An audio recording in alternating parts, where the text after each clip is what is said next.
চলে গেল, মাংস ভালোই খাওয়া হলো। এখন চলবে মাছের পর্ব। এই ৩টা ইলিশ মাছের মাথা আছে। এই ৩টে ইলিশ মাছের মাথা দিয়ে আমি লাউ রান্না করব। এই লাউয়ের সঙ্গে একটু আমি আলু দিব, আর আমি কাঁচামরিচ কুটে রেখেছি এই ইলিশ মাছ দিয়ে লাউ রান্না করার জন্য। তবে ইলিশ মাছ না, ইলিশ মাছের মাথা দিয়ে।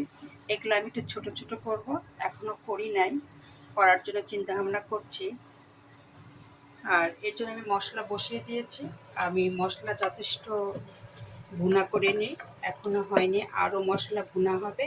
তারপরে আমি এই মশলা দিয়ে এই লাউ, ইলিশ মাছ আর আলু একসঙ্গে ভুনা করব। আজকে আমার খাবারের আয়োজন থাকবে ইলিশ মাছের মাথা দিয়ে লাউ রান্না।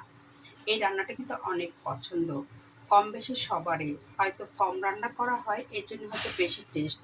কারণ বাচ্চারা ইলিশ মাছটাও খেতে বেশি পছন্দ করে, মাথাও খেতে পছন্দ করে, যার ফলে ইলিশ মাছের মাথা দিয়ে লাউ রান্নাটা খুব কমই হয়, যেটা আমি আজকে করব। আর আমার সাহেব লাউ দিয়ে ইলিশ মাছের মাথা অনেক পছন্দ করে, আমার ছেলে পছন্দ করে না। ওর জন্য আমি অন্য কিছু করব, তবে আমারও খুব পছন্দ লাউ দিয়ে ইলিশ মাছ। আর এই জন্য আমি সুন্দর করে কেটেছি, এই দেখুন এইভাবে কাটছি। লাউটা খুব জালি।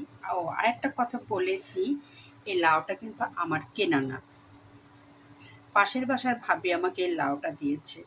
ভাবির বাড়ির থেকে আসছে লাউ, তাই লাউ কেটে ভাবি আমাকে দিয়েছে। আর এই স্বাদের লাউ আমি রান্না করব ইলিশ মাছের মাথা দিয়ে, কারণ বাড়ির লাউ ১ নাম্বার, আর ২ নাম্বার লাউটা খুব জালি ছিল।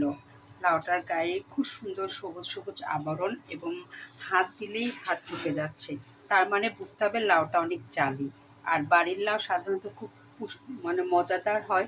এর জন্যই আমি চিন্তা করেছি এই লাউটা আমি রান্না করব ইলিশ মাছের মাথা দিয়ে। আর তার জন্য একটু আলু দিব, আলুর পরিমাণ খুব বেশি এখানে এত দিব না, অল্প একটু দিব। আর মশলা আমার চলছে, চলুক, আমি পরে দেখাচ্ছি।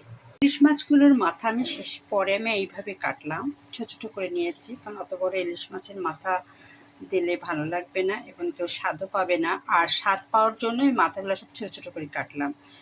আর এই মশলা কষানো হয়েছে, এই মশলা কষানোর মধ্যে আমি মাথাটাকে আগে কষাই নিব, তারপরে আমি লাউ মানে আলু দিব, তারপর লাউ দিব। আর ইলিশ মাছের মাথা দিয়ে লাউ সবারই পছন্দ, এটা একটা জনপ্রিয় খাবার, লাউ দিয়ে ইলিশ মাছ মাথা বা লাউ দিয়ে ইলিশ মাছ। আর আমি এটা আজকে ওটাই রান্না করতে চাচ্ছি, ইলিশ মাছের মাথা দিয়ে লাউ। তবে মাথার সঙ্গে চাকিরও অংশ আছে। এখন আমি একটু আলু দিয়ে দিব,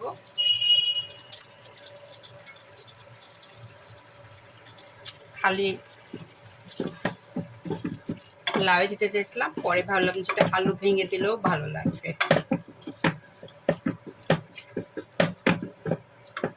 আর এই যে লাউ আমি রেখে দিয়েছি, এই লাউটা আমি এই যে এভাবে কেটেছি, এখন লাউটা দিয়ে দিব। এটা কষানো হয়ে গেছে, কষানো হয়ে গেলে লাউটা দিয়ে দিব। দেখুন আমার মাছগুলা সম্পূর্ণ কষানো হয়ে গেছে, আমি আলু সহ।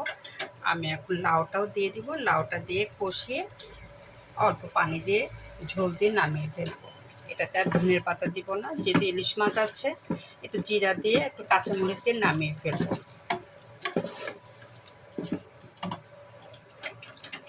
আর এই লাউয়ের গল্প হলো, পাশের বাসায় ভাবি এই লাউটা দিয়েছে গ্রামের বাড়ি থেকে এনে, খুব সুন্দর নরম এবং খুব সতেজ বিধায় আমি আজকে ইলিশ মাছ দিয়ে এই লাউটা রান্না করছি। কারণ গ্রামের বা কেনার লাউ কিন্তু এত সুন্দর হয় না, তারপরেও আমরা কিনে খাই, কিছু করার থাকে না, কিন্তু এইটা পুরাই গ্রামের বাড়ির লাউ।